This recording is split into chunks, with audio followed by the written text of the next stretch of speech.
We are less than a month from the Senate runoff between GOP candidates Tommy Tuberville and Jeff Sessions. And during this pandemic, when you go to vote in person, you'll notice some changes. WVTM 13's Ian Wright just spoke with Secretary of State John Merrill about what's being done to keep you safe on Election Day. Now, those voters that choose to go to their assigned location in one of the 1,980 polling sites in the state will find it looking a little different than usual, because they'll see that the hand sanitizer will be available for each and every person that comes in.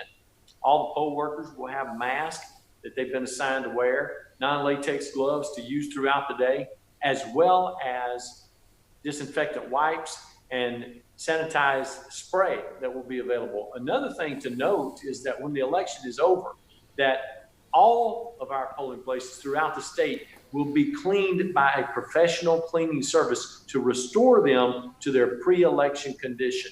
Those resources that are being used to cover all the costs for all those items are not provided from the local or state level, but from the $7.8 million that's been received from the federal government through the CARES Act that was recently passed.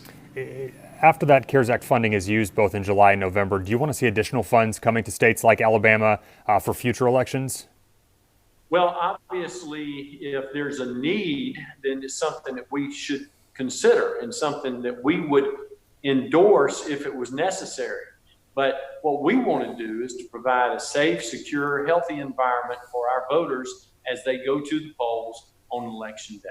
I've read that some states have faced a shortage of poll workers because of COVID-19. What does the situation look like here in Alabama?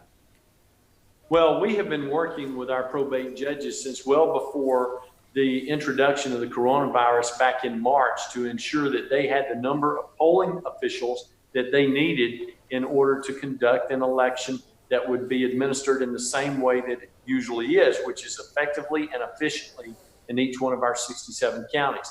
We also encourage them to identify alternate poll workers so they would know that those individuals that might call at the last minute and say, I can't come, could be assigned to work there. Also to utilize students from the law that we passed in 2019 that allows 16 and 17-year-olds to work the polls. They can do anything that a regular poll worker can do except handle a ballot.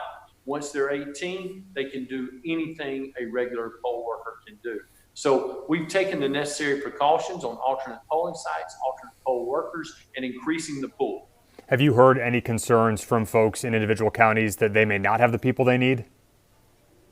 No. As a matter of fact, we sent out a notice late last week asking each probate judge to indicate to us if they had a concern about polling sites, if they had a concern about election officials, if they had a concern about whether or not they were fully prepared to administer the election with the expectation that we have, which is that it will be a safe and secure environment with all of the necessary resources in place. And we have yet to hear from a single individual indicating that they have a concern that has yet to be met.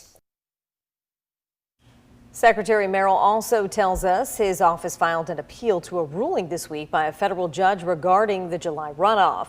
The ruling would allow local officials to offer curbside voting during this pandemic and loosen restrictions on absentee ballots in 3 counties because of health risks to voters. We'll let you know what happens with that appeal.